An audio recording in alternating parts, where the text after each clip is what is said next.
एक मित्र ने पूछा, दादा आप अधिकतर प्रेम की बात करते हैं और संसार में जितने भी रिश्ते हैं उनमें मोह कहकर प्रेम को नकार भी देते हैं, तो आखिर वास्तविक प्रेम है क्या और कहाँ होता है? मैंने कहा, मित्र, संसार के प्रत्येक प्रेम की शुरुआत भौतिक स्तर पर ही होती है। यानी प्रेम के उत्पन्न होने का कारण शरीर ही होता है, क्योंकि शरीर विचारों यानी मन के कारण बनता है और प्रेम भी मन से ही उत्पन्न होता है। इसलिए जब भी हमारे भीतर किसी के लिए प्रेम उत्पन्न होता है तो सबसे पहले प्रेम का सामना शरीर से ही होता है। फिर मन में अपने संसार का मोह होने के कारण यह प्रेम सांसारिक मोह का रूप बन जाता है।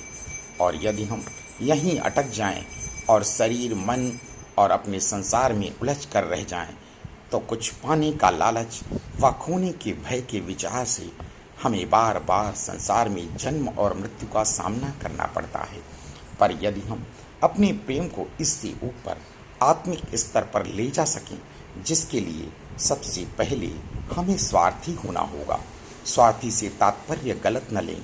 स्वार्थी यानी स्वयं के अर्थ यानी स्वयं के बारे में जानना होगा कि हम क्या हैं, और इसके लिए संसार के सारे कर्तव्यों का निर्वहन करते हुए भी स्वयं को संसार से अलग रखना होगा।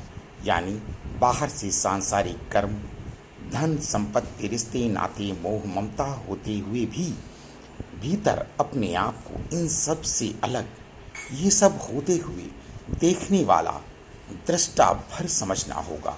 तब इस मन रूपी दर्पण पर चढ़ी कलई यानी विचार समाप्त होंगे और आपका प्रेम आत्मिक स्तर पर पहुंच जाएगा। और आपका प्रेम सिर्फ प्रेम की शून्यता पर स्थिर होगा और धीरे धीरे संसार से आपकी मांगें, इच्छाएं और मोह मिटने लगेगा और आप अपने आप में डूबने लगेंगे। और जिस दिन आपका साक्षात्कार स्वयं से हो गया, बस उसी दिन आपके प्रेम की डोर आपको अपने अस्तित्व यानी परमात्मा, जो केवल मौजूद है, कुछ करता नहीं, उससे एक हो जाएंगे। राधे राधे। नमो नमो।